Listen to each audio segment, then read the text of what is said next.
Oi, pessoal, bom dia, boa tarde, boa noite.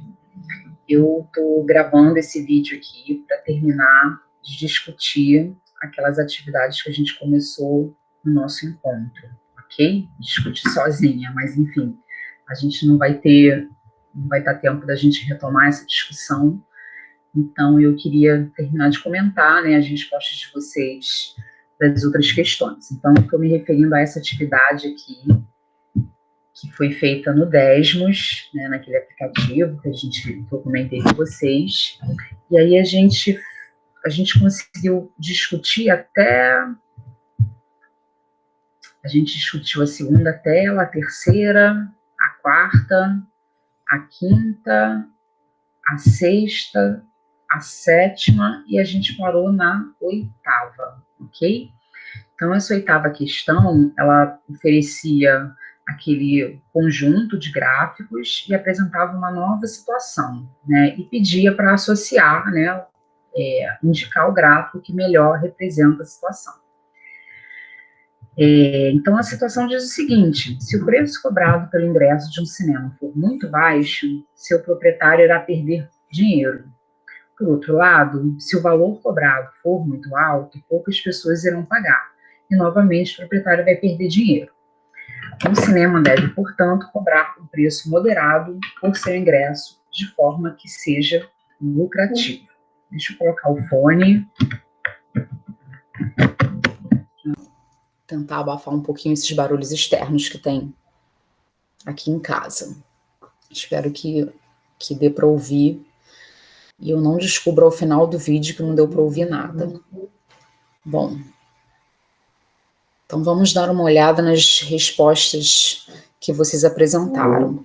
Então, só para a gente ter uma ideia do quantitativo, teve 2 alunos que marcaram essa opção, não sei se está dando para vocês verem, está pequenininho aqui. Teve um aluno que marcou essa opção aqui, da reta, né, decrescente. Teve 2 alunos que marcaram essa opção aqui. 6 alunos, acho que foi a maioria, marcou essa opção aqui, que parece ser uma parábola com a concavidade voltada para baixo. E aí teve outras opções, né? Então vamos ver os argumentos que vocês apresentaram. A função não é necessariamente linear, e esse gráfico deve expor o fato de que, na medida em que o preço aumenta, o número de clientes diminui. Então, pelo que eu entendi aqui, o eixo X seria o preço, né, e o eixo Y seria o número de clientes. Né, no caso, considerando uma das variáveis como sendo discreta, né, esse gráfico, na verdade, seria feito de pontos, né, mas tudo bem, vamos olhar para o comportamento, para a tendência, né. Então, à medida que o preço aumenta, um preço muito baixo, muita gente vai se interessar, o número de clientes vai ser alto, e à medida que o preço aumenta, o número de clientes diminui.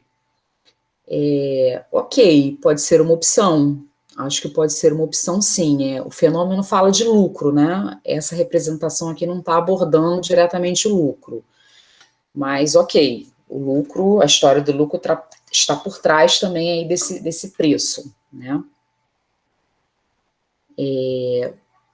Mais uma pessoa marcou essa opção, né, significa que o preço do ingresso está muito alto e a recíproca é verdadeira, são grandezas inversamente proporcionais, tá? Número, né, o preço do ingresso alto, poucas pessoas, preço do ingresso baixo, muitas pessoas. Uma pessoa marcou essa opção aqui, que é uma reta decrescente, né, dizendo que o eixo Y seria a quantidade de ingressos vendidos e o eixo valor do ingresso. Então, a quantidade de ingressos vendidos considero que sejam pessoas, né? Então, acho que é uma ideia parecida com as opções acima, só que considera que essa variação seja linear. Bom, uma pessoa marcou essa opção aqui, ó, é uma curva com a concavidade, né, voltada para cima, dizendo, seja X a quantidade de ingressos vendidos, então estou entendendo que é o número de pessoas, e Y o lucro de cada ingresso. À medida que aumenta a quantidade de ingressos vendidos, aumenta o lucro, né? Só que está considerando que o lucro vai aumentar indefinidamente, né? Vai aumentar sempre, né? Não contemplou o que a situação aqui diz. Se o valor cobrado for muito alto, poucas pessoas irão pagar e novamente o proprietário vai perder dinheiro. Então, acho que essa opção aqui, onde ela está? Aqui. Eu acho que ela não é uma boa opção, tá? E aí, aqui embaixo seguem vários argumentos para marcar o que seria a parábola com a concavidade voltada para baixo, né, dizendo que a demanda pelo produto segue uma maximização quadrática, onde há preço mínimo, né, no caso é o preço onde ocorre o lucro máximo, né? Não sei se esse preço mínimo seria a melhor expressão para isso, mas enfim, estou entendendo dessa forma, tá? A função quadrática escolhida representa a questão do lucro, prejuízo relacionando o valor a número de pessoas, né? Então, estou entendendo que relacionando o valor ao número de pessoas. Não ficou muito claro quem que é o eixo X e quem que é o eixo Y, né?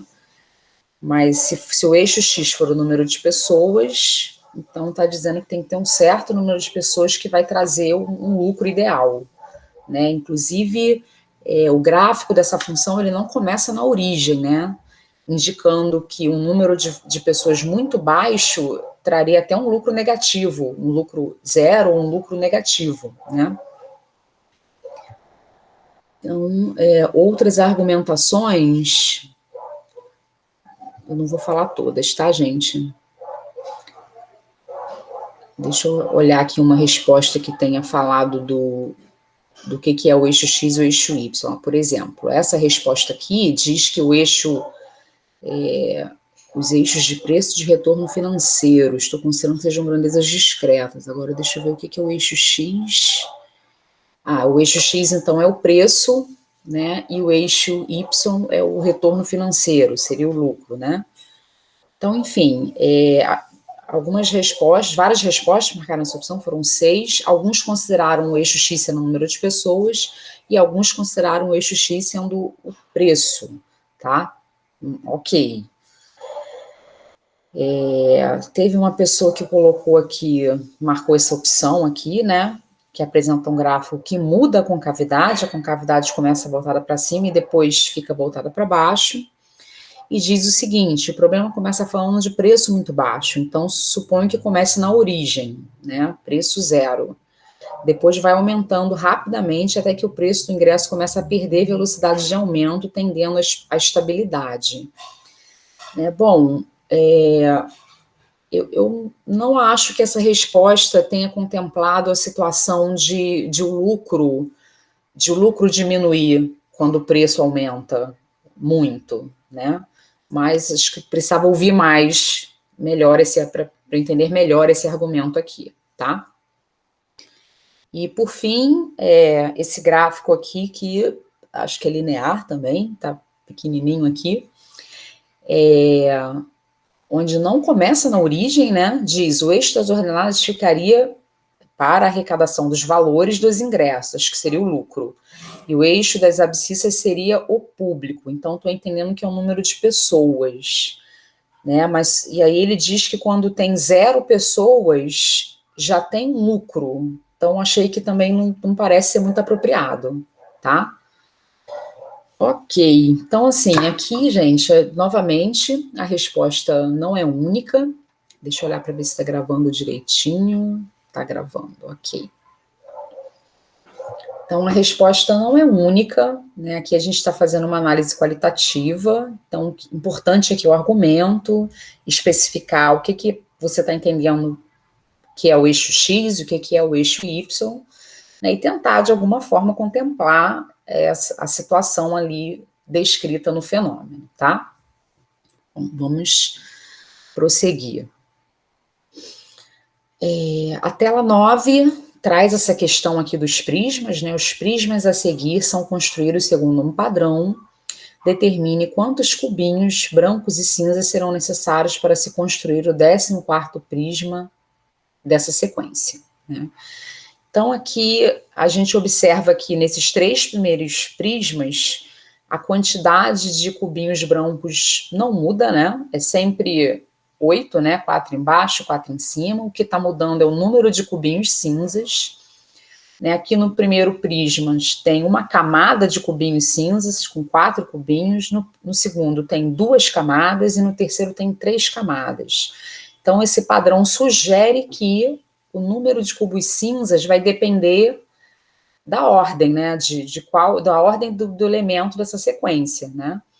Então, se a gente está no terceiro prisma, serão 3 camadas. Sugere que se a gente estiver no 10º prisma, a gente vai ter 10 camadas de cubinhos, cada camada com 4 cubinhos.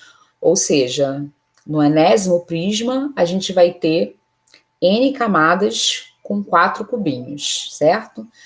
E aí, no 14º prisma, a gente vai ter, então, 4 vezes 14 cubinhos cinzas, isso vai dar 56. Acho que a maioria das pessoas perceberam isso, tá? Acho que todo mundo acertou isso, ok? 56 cubinhos cinzas e 8 brancos, ok? Então, essa questão aqui, ela explora o padrão, né? A questão do padrão, de perceber qual é o enésimo elemento dessa sequência e como que a gente pode fornecer, sem ter que ficar, né, listando todos os elementos até o 14º, como que a gente pode perceber quantos cubinhos cinzas e brancos vai ter no 14º, tá? Próxima questão.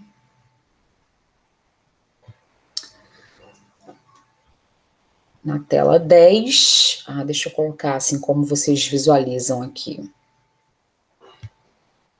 Bom, nessa atividade, ela pedia para a gente organizar os cartões em grupos de 3, né?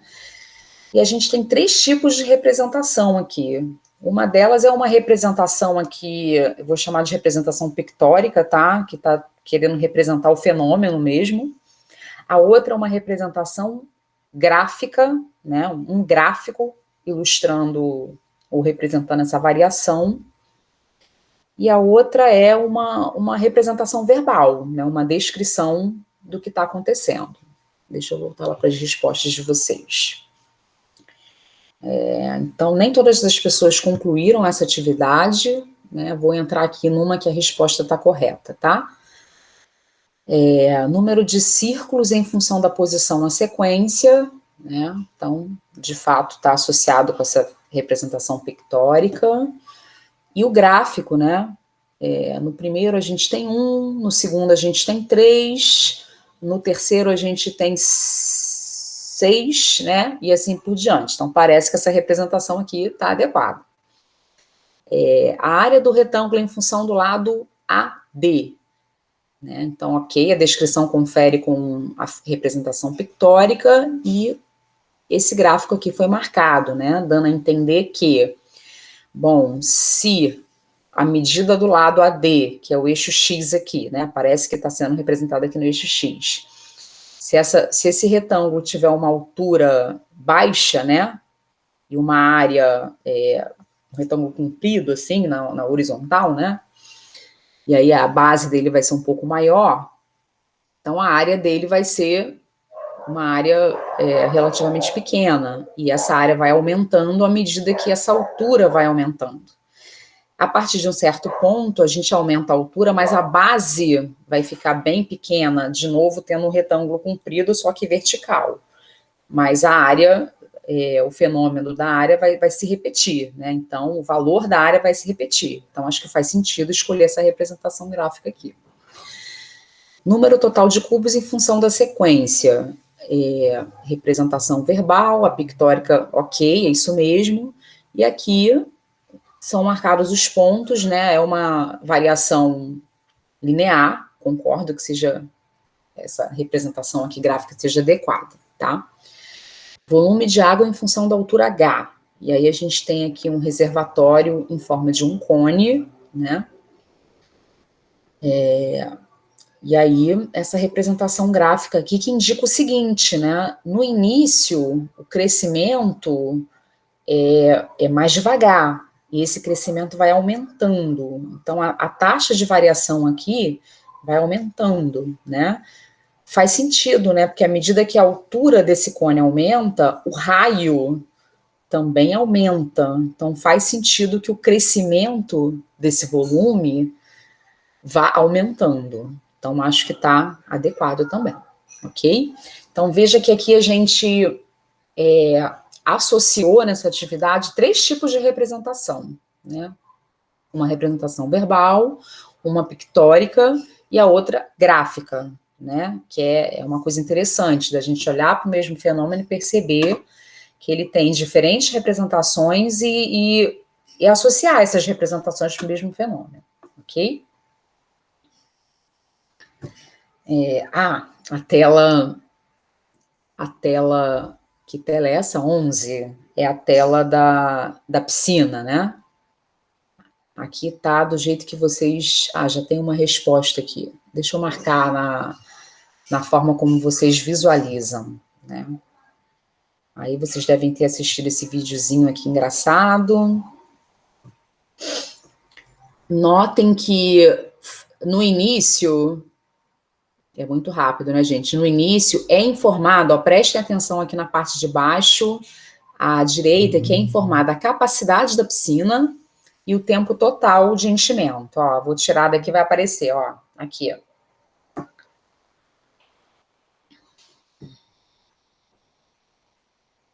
Aqui em cima aparece o horário, tá bom, gente? O horário. A variação do horário, aqui embaixo o número de litros, de acordo com o horário.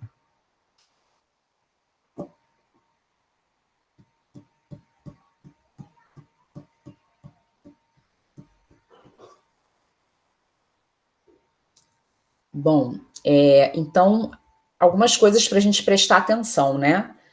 Bom, deixa eu ler o enunciado. Assista ao vídeo e faça um esboço de um gráfico que relacione o volume da água em litros em função do tempo, em minutos. Então, aqui no eixo X a gente tem o tempo em minutos e no eixo Y o volume, né? Em litros, ok? Então, vamos lá. Tinha dado 2 horas e 50 minutos, não foi isso? De tempo total de enchimento, ou seja, 170 minutos, tá certo? 170 minutos. Então, aqui faz sentido, ó, o gráfico está indo aqui, o gráfico não, o eixo, né, os valores aqui, a marcação está indo até 170 por isso. E a capacidade é 3.500. Então, ó, vamos pensar que não faz sentido esse gráfico passar de 3.500. O limite aqui vai ser 3.500, ok? Então, deixa eu ver as respostas de vocês. Tem vou chamar a atenção aqui, tem várias respostas que mostram uma variação linear, né? Na origem não tem água, ok, 0 minuto, 0 volume. Tem uma resposta aqui que começa lá na frente, né? O gráfico começa lá na frente. Não fez muito sentido para mim, porque está começando aqui, vou fazer um chute aqui, 125 minutos. Então, para mim não fez sentido, né? Ele mostrou ali anteriormente, né? Que esse enchimento começa antes, tá? Bom,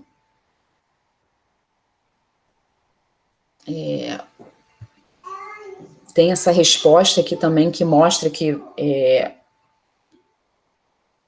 esse enchimento aqui é muito rápido, né? Bem mais rápido, que chega a quase 3.000 em menos de 50 minutos. Então, isso também não fez sentido. Essa representação aqui não faz sentido com o que a gente vê no vídeo, tá?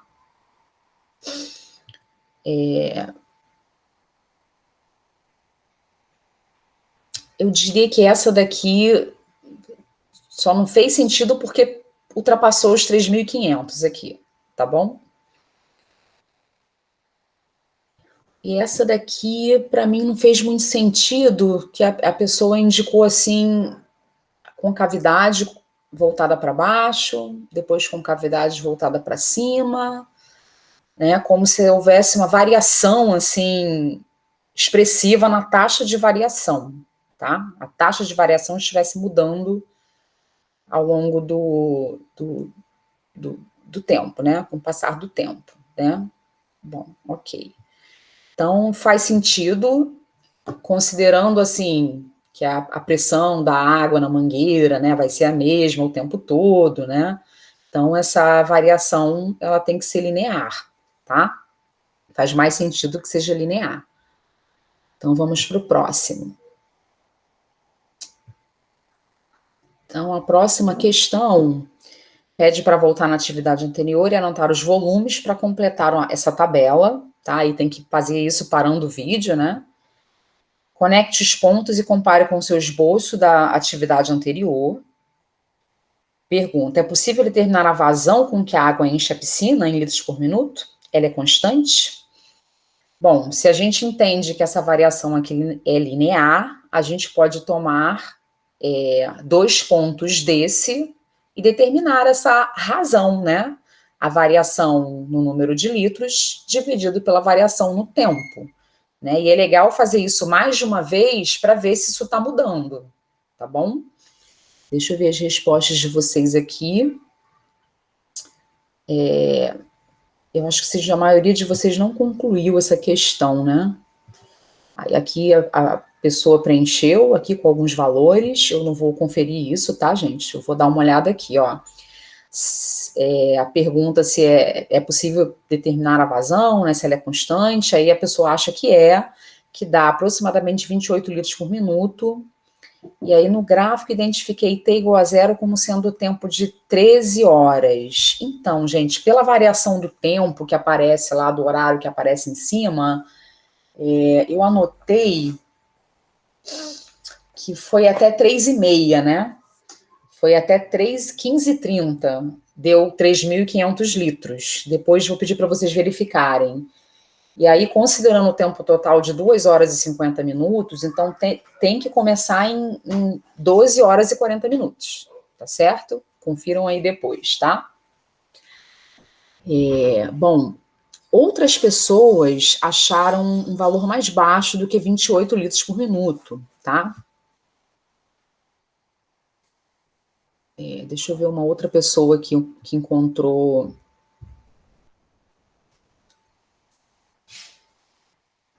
Por exemplo, essa resposta está grandona, tá? Mas eu vou ler só essa parte aqui, ó. Isso resulta em aproximadamente 20,5 litros por minuto. Eu só não entendi por que a pessoa descontou 13. Gente, só um instantinho aqui que abriram a porta aqui.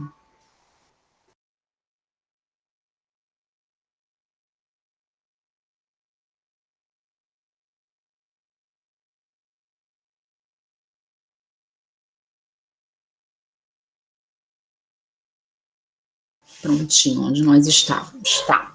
Só não entendi por que a pessoa descontou 13 aqui. Né? Não sei se ela pensou que já tinha um pouco de água, mas como que ela detectou essa informação? Eu considerei que a piscina estava vazia no início, tá? Eu acho que faz sentido esse valor, tá? Eu encontrei razões, assim, diferentes, mas muito próximas. Eu encontrei 20,75, 19,8. Então, acho que 20,5 tá uma boa aproximação, tá? Deixa eu ver o que outras pessoas encontraram. Ó, várias contas aqui, ó, 21,1, mas isso vai depender do valor que você anota aqui, né? De você perceber lá no vídeo esse valor certinho. 22,45, deu uma variada aqui, né? 22, 20, 21, 22,5. Bom, vamos considerar que seja próximo de 20, tá? Acho que é isso. Daqui não tenho mais nada para comentar, não, tá? Então, o que acontece? A gente não acha o mesmo valor anotando esses dados aí que aparecem no vídeo, né? A gente não vai achar sempre a mesma razão. Mas a gente tem que considerar que a pressão ela pode ter mudado um pouquinho num determinado momento, pode ter diminuído, aumentado um pouquinho. A pressão não fica exatamente igual, né, o tempo todo. Mas, para modelar esse fenômeno, considerar uma função afim, no caso, começando no origem, uma função linear, é um bom modelo, tá? Bom, a gente está na tela 12, né? A tela 13, a tela 13 é aquele joguinho, né, legal, que a gente tem que colocar reta com uma inclinação que seja capaz de passar por essas 3 estrelinhas. Acho que a maioria pensou em colocar a reta passando sobre ou próximo a essas 3 estrelinhas. Acho que a maioria das respostas fizeram isso, a maioria fez isso e deu certo. Já com a parábola, já não é tão simples assim, né, gente? Essa daqui acho que é legal olhar as respostas. Bom, por exemplo, essa primeira aqui colocou a abertura, né, da parábola. Ah, essa daqui não deu certo, né, a propósito, né? Essa daqui não deu certo. Ah, gente, peraí, essa daqui sou eu, tá? Eu não fiz essa questão. Eu entrei aqui para testar. Vamos pro próximo. Aliás, não, peraí. Não fui eu, não. Foi outra pessoa. É o 14. Peraí, gente, tô enrolada aqui. Deixa eu voltar aqui para. Tô enrolada aqui, gente. Apaga tudo que eu falei agora, tá? Vamos entrar aqui numa solução de verdade. Bom, então aqui. Vamos ver se vai funcionar. Ah, legal. A parábola ficou fechada, mas ela foi chegada mais para a direita, né? De maneira que a bola conseguisse. Ela bate, e aí ela vai descer, vai ganhar velocidade para poder cair depois e passar por cima da estrela, né? Ok, então aqui, né, o legal aqui é entender como que esses parâmetros alteram a parábola, né? E o significado desses parâmetros. Aqui algumas bolas saíram da parábola, mas ele conseguiu passar pela estrela, né? Agora, essa resposta aqui deu uma roubada, tá, gente? Porque, ó, inseriu um número aqui dentro e um número aqui fora, tá? E a questão convidava ou sugeria mexer nesses parâmetros A e B aqui, tá bom? Então, aqui deu uma roubada. Aqui, ó, dá certo também, fechou um pouquinho a parábola e posicionou de uma forma que quando ela chegasse ali em cima, ela tem impulso suficiente para passar pela estrela, né? Tem um pouco de física aqui também, né? Bom, então vocês devem ter percebido que o A aqui, vou mexer aqui na resposta, hein? Vai alterar a abertura, né? A concavidade, a abertura, se ela vai ficar mais fechada, mais aberta. E o valor de B aqui vai alterar o domínio, né, o domínio, né, no caso, a extremidade à esquerda do intervalo que está determinando esse domínio aqui da função, tá bom? Acho que todo mundo conseguiu fazer essa daqui, né? Bom, pessoal, acho que a gente comentou todas essas atividades, né? Acho que é legal fazer uma reflexão, assim, do que essas atividades, que aspectos conceituais, né, que elas contemplam, né? A gente viu aí a importância de pensar no papel de cada símbolo, né, da questão, de pensar aqui no papel de cada símbolo aqui que a gente usa para expressar a função. Gente, vai ter um pouco de barulho aqui que meu filho entrou aqui, tá? Nada é perfeito. Vamos lá. A gente pensou num contra-exemplo aqui de função, né? E é legal a gente pensar em exemplos e contra-exemplos que contemplem assim, diferentes conjuntos, que a gente não fique tão preso aos conjuntos numéricos, aos conjuntos reais, né? Que a gente é legal também pensar em relações, né? Na lei de formação, que não possa ser expressa por uma fórmula, né, uma coisa que isso tem a ver com o que eu perguntei lá no primeiro exemplo, ó, que eu acabei quase que eu esqueci de comentar isso, né? Que eu pedi para vocês darem um exemplo de função, tá? O primeiro que viesse na sua cabeça, que se você for pensar muito, você vai acabar fazendo coisa muito elaborada. Então, eu queria o primeiro mesmo que vem à cabeça. E a maioria aqui foi a forma algébrica, né, foi apresentou a forma algébrica, uma pessoa descreveu verbalmente, teve uma pessoa que descreveu verbalmente, mas colocou uma expressão algébrica, né, e a maioria delas, função afim, função quadrática. Teve um logaritmo aqui,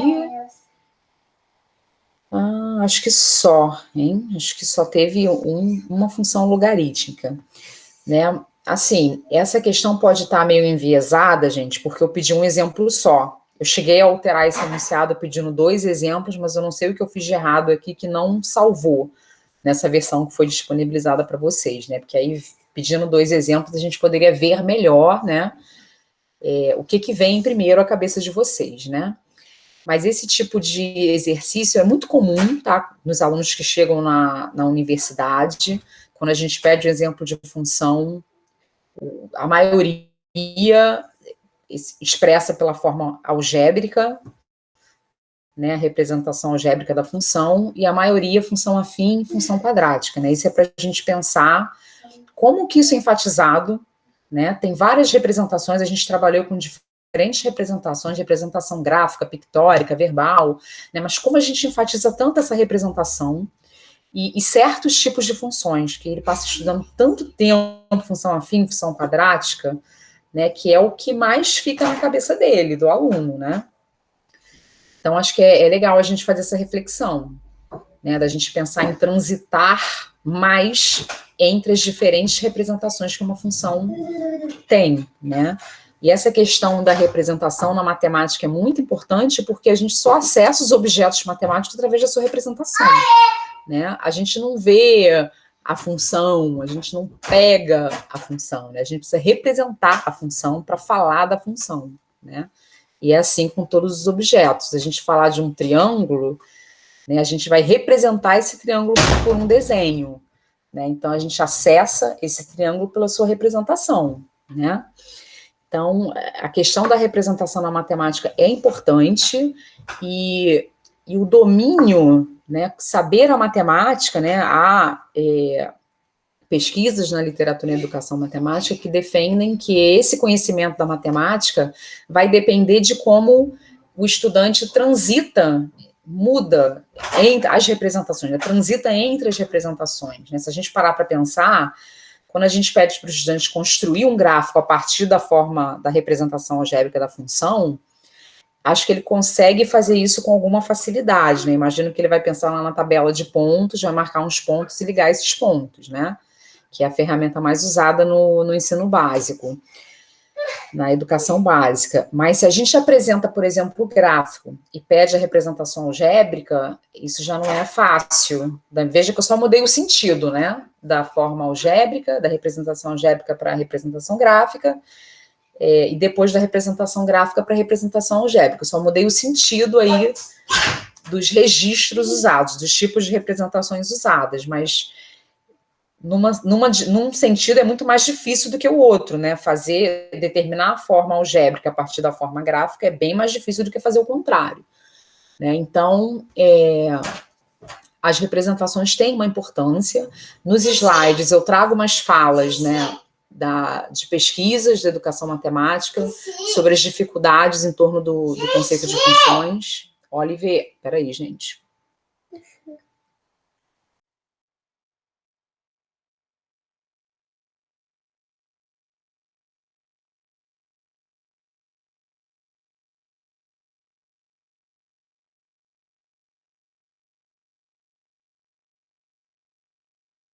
Desculpa, pessoal, pandemia. Então, eu trago umas falas nos slides, né,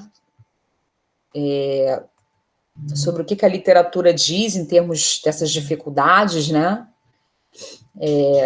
há dificuldade no entendimento dos símbolos, a letra X, por exemplo, que antes o estudante via como sendo muito usada nas equações, né, na equação quadrática, por exemplo, e aí depois ele passa a estudar isso na função quadrática, aliás, equação de segundo grau, né, gente? Depois ele passa a ver o x de novo para representar a função quadrática, mas com outro papel, com outro significado, né? E a gente tem que ter cuidado para não naturalizar isso, para a gente discutir isso com o estudante, né? Dessa mudança no papel de x incógnita para variável, ok? Isso é bem difícil para os estudantes, imagino que vocês lidem com essa dificuldade, né, também. Assim, sobre a questão da representação, eu trago, assim, alguns trechos da BNCC, que está valorizando isso, né, conhecer, saber utilizar essas representações, mudar de uma para outra, né, ou seja, transitar entre essas diferentes representações, tá? Então, fazendo uma fala bem geral, gente, é isso, tá? Espero que vocês consigam assistir ao vídeo, que tenha dado tudo certo. E aí, qualquer coisa, a gente faz um comentário assim bem rápido, a gente não vai poder demorar muito nisso no próximo encontro, tá bom? Então, bom feriado para vocês, até o próximo encontro. Vou parar a apresentação e a gravação.